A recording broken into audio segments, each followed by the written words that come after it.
Have you ever wondered how these great golfers that you see on TV are able to hit draws, fades, high and low with one different club? Well, in the next 10, 12 minutes or so, you're going to learn those 4 shots. And I know what you're thinking. You're thinking, Chris, I'm not good enough to hit those shots. I just want to be able to hit it straight consistently. Practicing this can really help you long term just hitting those straight shots because you're developing your skill. And Joe, who works for me, holding that camera, his handicap is above 20.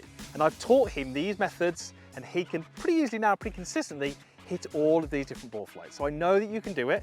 Most golfers can do a lot more than they think they can. And ultimately, if you can take this to the course, it's going to help you shoot some lower scores. So let's start with the right to left shot for a right-handed golfer, which we all know as a draw shot. Now, for all of these shots, I've got an alignment stick down here, and that's pretty handy to have. That's going to reference my target line, so basically where I want all of these shots to end up. So a draw shot would be a ball which starts to the right of my target, has some amount of curve to the left, and finishes about on my target. For a draw shot, there's 2 things that need to happen. Number 1, we need to have a club path which is to the right of my target. That's a non-negotiable. And then relative to that club path, the club face needs to be slightly closed. So there's a couple of things we're going to do. We're going to change some setups or some things in the setup, and we're going to change a few kind of in-swing principles. So if I was to take my normal setup to begin with. So the first thing I want to do is I want to take my whole body, that's my toes, my knees, my thighs, my hips, my shoulders, my eyes, and I want to turn those more out to the right of the target. However, rather than stand here and shuffle around the golf ball, what I would rather you do is actually start from back here and actually pick something which is to the right of your target. So we know where my ball wants to finish, that's this line on the ground, but I'm going to pick a couple of the trees on the right-hand side of the range. I'm going to pick one of those trees, and I'm simply going to take a setup as if I'm aiming directly at that tree. So that now to me feels like a pretty regular setup. Feels like I'm just aiming at a target which happens to be to the right of my intended target. That's going to help me with my club path, because as long as I swing along my body line, look at that, my club is now traveling not in the same direction as this alignment stick, but out to the right. That would be what we need. That's the club path which is to the right of the target. Now there's something you can do in setup which actually helps that happen even more, and I'd love you to do this. From your normal setup, you're going to move the ball fractionally further back than you normally would. And I'm talking a small amount, maybe 1 ball further back in your stance. And as you do that, I want you to make sure the hands stay nicely ahead of the golf ball. So the grip of the club is over the inside of my lead thigh.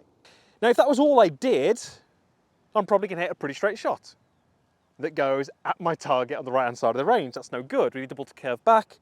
How do we do that? We have to have a club face which is closed. Now, there's 2 ways you can do this. I'm going to teach you both. Which one you use is going to be down to a little bit of practice. Figure out which one works best for you. The first one will be to close the club face at address. So this would be my normal grip. What I would do is I would rotate the club face slightly closed and then take my normal grip. So when I close my eyes, that feels like a normal hold, a normal grip, but when I open, you can see how the club face is slightly twisted. The beauty with that, as an option, is that when you take your setup and you're in that position and you've got that club face slightly closed, before you even take the club away, your draw shot is built in. Everything that you need is done at setup. The club will swing to the right and you've closed the face. That ball will now draw and it will move right to left. Now, how much you close the face, that will depend a little bit on how far to the right you aim. Do you want this ball to curve 20 yards, 10 yards? And like all these shots, it takes a bit of practice. It takes a little bit of you going to the range and experimenting with this. So here's the second option you can do. You can take a regular grip where the club face is nice and neutral, and all you need to do is through the goal swing, you need to use a little bit of your skill. You've all got some skill, trust me. Hands and arms, and let the toe of the club accelerate a little bit quicker than the heel, which effectively just closes the club face. It's going to have the same effect. The club face will be closed, the path, the ball will draw. You're just doing it mid-swing rather than at setup. Now let's talk about the fade shot, which is the opposite to the draw. This one will start left of your target for a right-handed golfer. It will drift to the right, and again, it will finish about on target. And in terms of what we do, we pretty much do the opposite to the draw. So that's going to give you a few ideas of what we're going to cover here. Before we kind of dive into this shot, I just want to touch on distance, because when we're taking, let's say, a 7-iron and we're trying to hit a draw versus a fade, the club's going to have a very different amount of loft at impact. And what that means is these two shots are going to go quite different distances.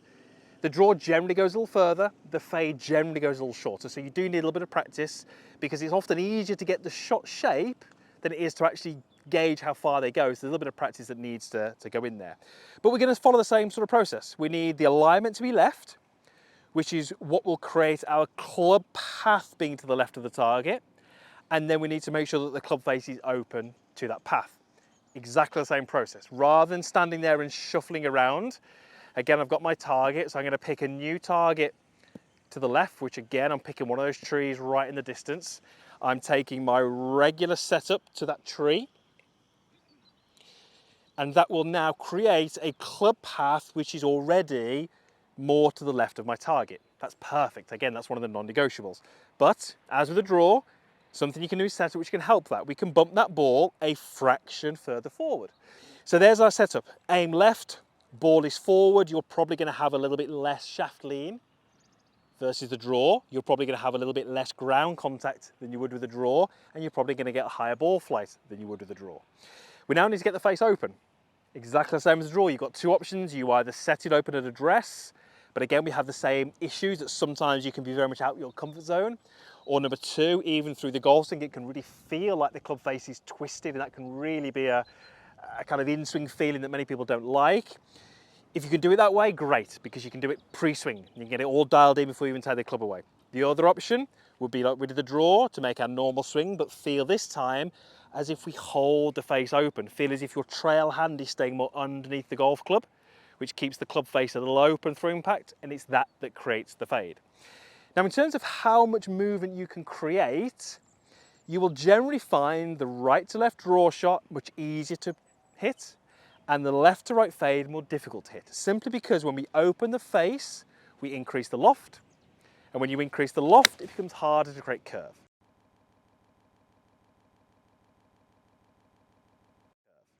Now let's talk about hitting a low flighted iron shot. Now this is a shot that you will use all the time once you can get this practice. I use it all the time. There's just so many situations where it's really, really useful. And there's three things that you kind of have to do if you want to launch the ball, hit the ball a little bit lower. Number one, we've got to launch the ball lower. Number two, we want to take the spin rate down, because as the ball spins, it climbs. And the third one is we need to reduce the amount of time that the ball is climbing for. So the easiest way for me to change the launch angle of my golf ball is to simply change my setup. My normal setup is ball just forward, weight around about 55% on that lead leg. For a lower shot, I'm going to move the ball a little bit further back in my stance, and I'm going to put maybe 60% of weight on that lead leg. But I don't want you to think of these shots as positions, okay? So I'm not going to tell you that to hit the lower shot, I want the ball to be 2 golf balls further back in your stance, because it's up to you. It's a spectrum. You can go back this far if you had to go, under some really low branches. I'd love you to go ahead and play around with this. If you can control the height, that's an even more of a superpower than just being able to hit lower. If you can actually control and choose the flight that you want. So I'm going to go ball further back, little bit more weight forward, and I need to make sure that I haven't moved the grip of the club relative to me. Okay, I still want that grip of the club to be just inside my lead thigh. So as the ball goes further back, I've got more shaft lean. It's no good moving the ball back if the grip goes with it. So the grip relative to me doesn't change, but the ball does relative to me. That's going to control your launch angle. Just that alone will give you a lower takeoff angle and a lower overall flight. So how do you reduce spin? And how do you reduce the time that the ball climbs for? That sounds like quite complicated things to do. It's really simple. You just swing slower. As you swing slower, you impart less spin. And if you can imagine, we had 2 golf balls taking off at the same angle. If one was hit harder and the other was hit softer, the ball that was hit softer will simply fall out the sky sooner, because it's got less speed, it's climbing for a shorter length of time. Therefore, we get a lower overall flight. So by simply swinging a little bit slower, we reduce the spin, we reduce the time that the ball climbs for, we get that lower overall ball flight. Now, if you remember back to what we said when we were hitting a draw shot, we said that moving the ball back in the stance helps the path move out to the right. Same thing applies here. As we're hitting that lower shot, we move the ball back in our stance, which tends to shift the path of your club more out to the right. So when you hit a lower shot, you're more likely to hit a right to left shot. Now, normally from these situations, it's absolutely fine. But if you didn't want that shot, if you wanted a more neutral flight, then all you can do is you can take that same setup, but just adjust your alignment a little bit to the left, which will just counteract that. And it means you can hit those lower shots, but you can keep the flight nice and neutral. The high shot, I'm not gonna lie to you, this one is more difficult. And of the kind of 3 that we've covered so far, this being the 4th, this is probably the one that you're going to find yourself using the least. So if you think about what we just did with the low shot, we wanted to reduce speed, we wanted to reduce the launch angle and reduce the spin. We need to do the opposite. We need to increase the launch, the speed and the spin, and we have to do that through kind of a little bit of swing speed. So in terms of setup, I'm pretty sure you can see where we're going to go with this. I'm going to take my normal setup, 55% of weight here, ball is just forward to center. I'm going to nudge the ball more up in my stance, closer to maybe where I would play like a hybrid, a long iron, or maybe even a fairway wood. I'm going to sort of balance my weight a little bit more, so it's kind of 50-50, and I'm going to have a little bit less forward shaft lean. So even at address, my club has got more loft, which means that as I come into impact, pushing the ball further forward gives me a slightly shallower approach into the ball. Shallower approach with a more lofted club increases the height that we launch the golf ball. We're going to get a takeoff angle which is significantly higher. Okay, there it is, higher ball flight. I've linked that a little bit right, but felt a lot less interaction with the ground, which is kind of what I would be looking for. That higher ball flight is going to carry definitely a shorter distance, so again, you have to bear that in mind. But what I'm able to do is take a 7-iron, or let's call it a tool, and with a few setup tweaks and a few ideas on in-swing changes, I can basically make the ball do whatever I want it to do. And that's such a powerful tool to have on the course.